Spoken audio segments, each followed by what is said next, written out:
आज की वीडियो का टॉपिक स्टार्ट करने से पहले मैं आपको एक छोटी सी स्टोरी पहले सुनाना चाहूँगा। जब मैं क्लास 9th में था और मैं एसएसटी पढ़ रहा था तो मैंने बहुत बार पढ़ा ये चीज़ कि भारत में गरीबी है और 1970s में इंदिरा गांधी ने गरीबी हटाओ का नारा भी दिया था। मैं उसके बाद भी सोचता था भारत में अभी तक गरीबी तो नहीं हटी है। अलग अलग सरकारों ने अलग अलग प्रयास किया, अलग अलग स्कीम्स चलाई, अलग अलग तरीके अपनाए, बट भारत से गरीबी कभी नहीं हटी। तो मैं ये सोचता था कि ये सरकारें अलग अलग स्कीम्स को चलाने के बजाय क्यों नहीं हमारी आरबीआई अनलिमिटेड पैसा प्रिंट कर दे और सभी लोगों को बांट दे, गरीबी अपने आप दूर हो जाएगी। क्या ऐसा सवाल आपके भी दिमाग में आता है या कभी आपके दिमाग में भी आया था?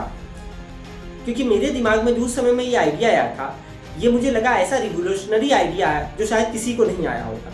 और मुझे ऐसा लगता था काश मैं सरकारों को ये बात बता पाऊँ तो देश से गरीबी तुरंत दूर हो जाएगी। बट ये मेरी बेवकूफ़ी थी। ये मुझे पता चला कुछ समय के बाद जब मैं सीनियर क्लासेस में गया।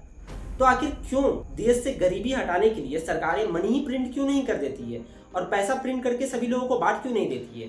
देखिए, इस कॉन्सेप्ट को समझने के लिए सबसे पहले हम लोग को इकोनॉमिक्स के एक बहुत ही फंडामेंटल कॉन्सेप्ट को समझना होगा।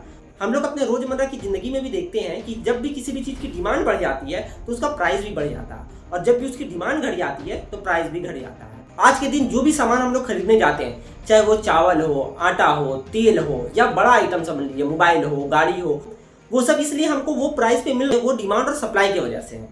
आइए इसको आसानी से और समझते हैं। मान लीजिए सरकार पैसा प्रिंट करती है और लोगों में डिस्ट्रीब्यूट कर देती है और सभी लोगों को 1-1 लाख रुपया दे देती है। तो अब आप समझिए क्या होगा। अब चूंकि लोगों के पास, सभी के पास 1-1 लाख रुपया आ गया है, तो अब सभी लोग डिमांड ज्यादा करेंगे। क्यों? क्योंकि इकोनॉमी में पैसा ज्यादा सर्कुलेट हो गया, और ज्यादा सर्कुलेट हो गया तो लोग क्या करेंगे, उसमें अलग अलग चीजों को खरीदने के लिए बाजार में जाएंगे। कोई गाड़ी खरीद रहा होगा, कोई मोबाइल खरीद रहा होगा, कोई क्या खरीद रहा होगा। तो ऐसे में डिमांड हर चीज की बहुत ज्यादा बढ़ जाएगी।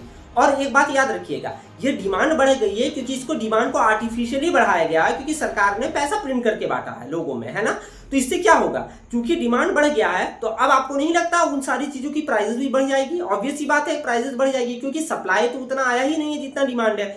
सप्लाई कब मैचअप कर पाता? जब देश में एफिशिएंसी बढ़ती, जब प्रोडक्टिविटी बढ़ती, जब फैक्ट्रीज में एक्चुअली में वर्कर्स ज्यादा जाते, जब फैक्ट्री का एक्चुअली में प्रोडक्शन बढ़ता, तब ना सप्लाई मैच कर पाती। बट चूंकि सिर्फ डिमांड ही हमारा बढ़ा है, तो यानी कि हम लोगों ने अपनी इकोनॉमी में तो कोई वर्क वैसा किया नहीं है फंडामेंटल यूनिट जिसकी वजह से डिमांड बढ़ना चाहिए।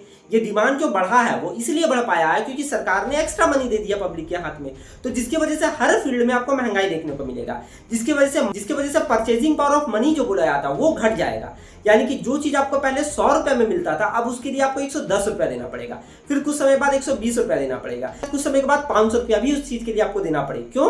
क्योंकि सभी लोगों के पास हद से ज्यादा मनी आ गई है हाथ में, जिसकी वजह से इन्फ्लेशन हाइपर इन्फ्लेशन की ओर बढ़ रहा है। ऐसा ही कुछ हमें जिम्बाब्वे और वेनेजुएला में देखने को मिला था, जब वहाँ की सरकारों ने गरीबी को दूर करने के लिए बहुत ज़्यादा मनी प्रिंट कर दिया और अपने सिटीजन्स को दे दिया। तो ऐसे में लोगों को केला, सेब, फल और बच्चों को एक टॉफी खरीदने के लिए भी बोरी भर भर के पैसा ले आना पड़ता था, क्योंकि मनी ने अपना बाइंग पावर को लूज कर दिया था, क्योंकि हर सिटीजन के पास हद से ज़्यादा मनी आ गई थी। तो इसीलिए किसी भी रिस्पॉन्सिबल देश में आप कभी ये नहीं देखेंगे कि सरकारें मनी प्रिंट करके कोई भी सॉल्यूशन को ढूंढती है, क्योंकि ये काफ़ी शॉर्ट टर्म सॉल्यूशन होता है। तो सरकारों को क्या करना चाहिए? सरकारों को एफिशिएंसी पे काम करना चाहिए, सरकारों को प्रोडक्टिविटी पे काम करना चाहिए, सरकारों को ग्राउंड लेवल पे डेवलपमेंट हो वैसा काम करना चाहिए। इसीलिए सरकारें एम्प्लॉयमेंट, जॉब्स, मैन्युफैक्चरिंग ये सब में ज़्यादा ध्यान देती है, स्कीम्स चलाती है जिससे लोगों का वेलफेयर और डेवलपमेंट हो सके, ना कि मनी प्रिंट करके सर्कुलेट कर देती है। तो आई होप आपको आज का टॉपिक समझ में आ गया होगा। ऐसी एजुकेशनल कंटेंट के लिए आप हमारे चैनल को जरूर सब्सक्राइब करें और अपने दोस्तों के साथ शेयर करें। Thank you.